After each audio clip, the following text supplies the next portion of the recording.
कहानी की शुरुआत बाघ से होती है, जो अपने पंजे से मोगली के हाथ पर नाखून से निशान बनाता। फिर उसने अपना मुंह खोला। अचानक भालू और पैंथर आसमान से गिर पड़े। वे मोगली को बचाने आए थे। तभी बाघ ने जोर से दहाड़ा। हजारों की संख्या में बंदर उन पर टूट पड़ते हैं और उन दोनों को काटने लगे, जिससे भालू और पैंथर एक के बाद एक गिरते गए बाघ फिर से अपने पंजे मोगली की ओर बढ़ाता है। तभी अचानक बाहर से एक विशालकाय अजगर आ गया। सभी जानवर दूर हट जाते हैं। अजगर तेजी से मोगली के चारों ओर लिपट गया और उन्हें इस मोगली से दूर रहने की चेतावनी दिया। इस विशालकाय अजगर से उलझने की हिम्मत किसी में नहीं होती। तभी बाघ को हार माननी पड़ी। यह अजगर भूत और भविष्य देख सकता था, तो उसने मोगली की कहानी देखी। जब मोगली बहुत छोटा था तो उनके माता पिता को बाघ ने मार डाला था। बाघ ने जंगल के प्राचीन नियम तोड़ दिए थे। फिर एक पैंथर ने बच्चे को बचाया और उसे भेड़ियों की गुफा के बाहर रखा। पैंथर चाहता था कि भेड़िए इस बच्चे को पालें। भेड़िए ने बच्चे को देखा। खूंखार और क्रूर भेड़ियों के सामने बच्चा बिल्कुल भी नहीं डरता।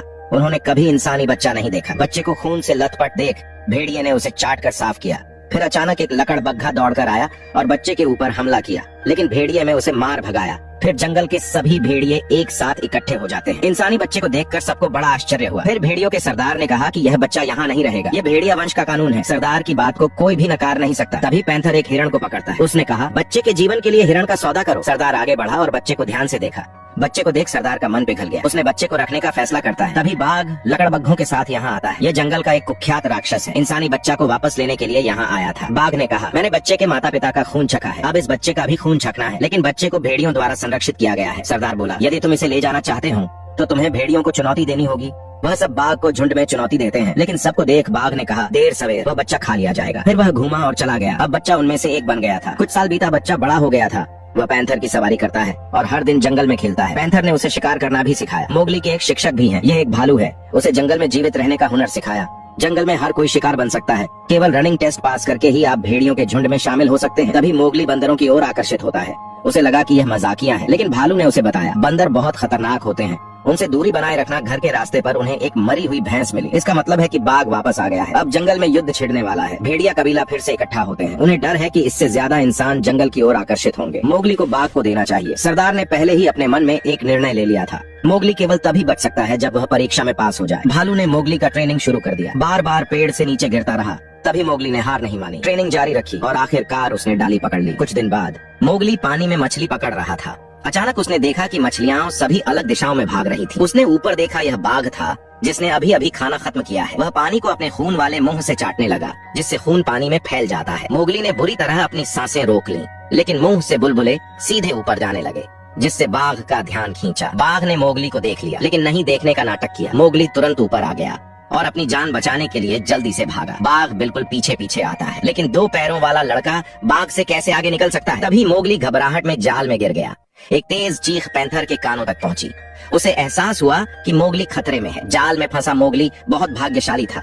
वह उस नुकीले लकड़ी पर नहीं गिरा। तभी बाघ ऊपर से गुजरा है। फिर एक लंबी सी चीज अंदर आई। दरअसल यह हाथी की सूंड थी। ये मोगली की कमर के चारों ओर लपेटता है और उसे जाल से बाहर निकलता है। मोगली को अपने सामने काई से ढका हुआ विशाल हाथी दिखाई देता है। इसी समय पैंथर आ गया। सामने के दृश्य ने उसे झकझोर कर रख दिया। फिर हाथी कुछ नहीं किया, वह घूमा और उधर से ही चला गया। मोगली भी पैंथर पर सवार हुआ और जल्दी से घर चला गया। और बाघ ने यह सब छुप कर देखा। आज भेड़ियों का ट्रेनिंग आधिकारिक तौर पर शुरू हो रहा है। भेड़िया जो कबीले का सदस्य बनना है, उसे परीक्षा पास करना होगा। पैंथर पीछे से उनको पकड़ने का कोशिश करेगा। वे तैयार थे। सरदार ने आदेश दिया। वे सब तीर की तरह निकल पड़े। मोगली भेड़ियों से तेज नहीं है, वह केवल शॉर्टकट ले सकता है। वह सीधे चट्टान से कूद गया, शाखाओं को कसकर पकड़ा और नीचे कूद गया। फिर गुफा से तेज भागकर उसने पेड़ से नीचे फिसलने का फैसला किया। वह अभी सबसे आगे है, लेकिन जल्द ही भेड़ियों उससे आगे निकल गए और उसे हिंसक तरीके से एक तरफ धकेल दिया गया। उसने हार नहीं मानी, आगे दौड़ते रहा। इसी दौरान पैंथर भी आ जाता है। ये मोगली को निशाना बनाता है। मोगली शाखाओं के बीच आ गया। उसे लगा कि पैंथर उसे पकड़ नहीं पाएगा, लेकिन कौन जानता था कि पैंथर वास्तव में इसके बारे में गंभीर था। उसने शाखा को पंजे से तोड़ा और अंदर आ गया। मोगली तेजी से ऊपर चढ़ गया और पैंथर से बच निकला। वह पेड़ की लताओं के बीच से चढ़कर जा रहा था।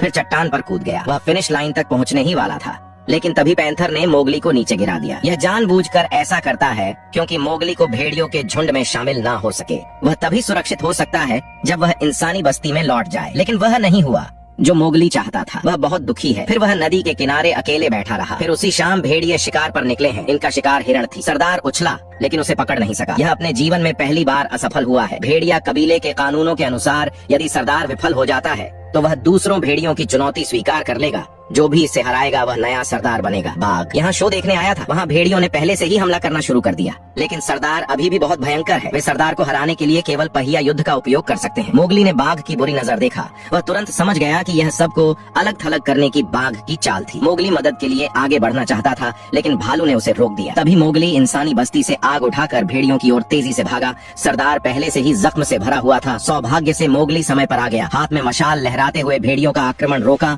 और उसने बाघ को भगा दिया। मोगली भेड़ियों के लिए इंसानी हथियार लाया, इसलिए सरदार के पास मोगली को यहाँ से भगाने के अलावा कोई विकल्प नहीं था। वह अंदर से बहुत दुखी था। मोगली सीधे इंसानी बस्ती की ओर दौड़ा, हाथ में मशाल लहराते हुए सबको दूर रहने को कहा, लेकिन उसे डंडे से मारकर गिरा दिया। मोगली को इंसानों ने पिंजरे में डाल दिया। उसे आजाद होना था। उसने पागलों की तरह रेलिंग पर मारना शुरू कर दिया, यहाँ तक कि उसने अपने मुंह से रेलिंग को काटने लगा, जिससे वह बहुत थक गया। अचानक कोई उसके लिए खाना लेकर आया। मोगली आगे की ओर झुका और सूंघा, बस मांस का एक टुकड़ा उठाया और तुरंत थूक दिया। उसे इंसानों का खाना पसंद नहीं आता। कई बच्चे आए और उस पर हंसे और मोगली को छड़ी से मारा। वह पागलों की तरह चिल्लाया, सबको डरा कर भगा दिया। रात में पैंथर आता है। यह यहाँ मोगली को बचाने के लिए नहीं आया, बल्कि उसे समझाने आया था कि तुम्हें इस इंसानी बस्ती में रहना होगा, तुम्हारे जान को खतरा है। ये कहकर जंगल में वापस लौट गया। अगले दिन जेल का दरवाजा खोला गया। मोगली बाहर आया। फिर किसी महिला ने उसके शरीर को साफ किया और उसे जूते पहनाए। मोगली धीरे धीरे इंसानी जीवन में शामिल हो गया है। शिकारी ने मोगली को एक चाकू भी दिया। अपनी सुरक्षा के लिए इसे अपनी छाती पर लटका लिया। उस दिन एक भेड़िए को मोगली मिल गया। उसने बताया कि बाघ ने सब कुछ अपने कब्जे में कर लिया। उसने बहुत से भेड़ियों को मार दिया और बाकियों को जंगल के किनारे तक खदेड़ दिया। मोगली अब इंसानों के साथ नया सफर शुरू कर दिया है और अब वह दोबारा भेड़ियों के पास नहीं जाएगा। एक रात मोगली गलती से शिकारी के गोदाम में घुस गया। उसने अंदर सभी प्रकार के जानवर देखे। उसमें अपनी सबसे अच्छी दोस्त को भी देखा। उसे बहुत दुख हुआ। मोगली शिकारी को सोते समय मार डालना चाहता था, लेकिन आखिर में उसने अपना मन बदल लिया। मोगली ने कोने में देखा, उधर एक विशाल हाथी के दांत था। उसने गुप्त रूप से हाथी के दांत को विशाल हाथी को लौटा दिया और उसके साथ एक समझौता किया, बस जंगल में बाघ से छुटकारा पाने में मेरी मदद करो। फिर मोगली ने बाघ को अकेले में बुलाया। बाघ बहुत अहंकारी है। उसे लगता है कि वह यह लड़ाई जीत लेगा। अचानक मोगली ने आसमान में देखा और जोर से चिल्लाया। फिर दर्जनों हाथी जंगल से आए। तभी लकड़बग्घा अपनी दुम उठाकर भाग गया। तभी बाघ मोगली पर झपटा, लेकिन उसे हाथी द्वारा फेंक दिया गया। बाघ को घेर लिया गया। भागने का कोई रास्ता नहीं था। मोगली ने चाकू से वार किया और उसके पीठ पर कूद गया, लेकिन एक लड़का बाघ का मुकाबला कैसे कर सकता है। मोगली सीधे नीचे गिरा। बाघ ने झपटा मारा, लेकिन मोगली बच गया। वह तेजी से पेड़ पर चढ़ गया। बाघ बहुत खूंखार था। उसने लगभग उसे पकड़ लिया था। तभी मोगली दूसरी शाखा पर कूद गया। बाघ हवा में उछला, लेकिन उसे पकड़ने में असफल रहा। वह गिरकर पेड़ में फंस गया। मोगली ने मौका पाकर चाकू निकाल लिया। नीचे आकर बाघ को जोर से छुरा मारा।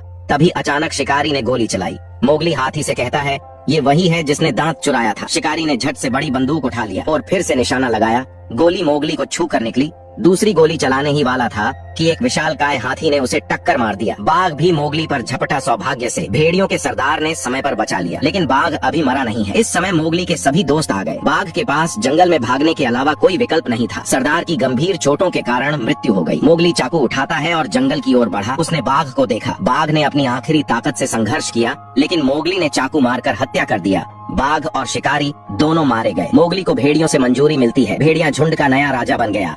जंगल में फिर से शांति लौट आई। सब्सक्राइब करना ना भूले।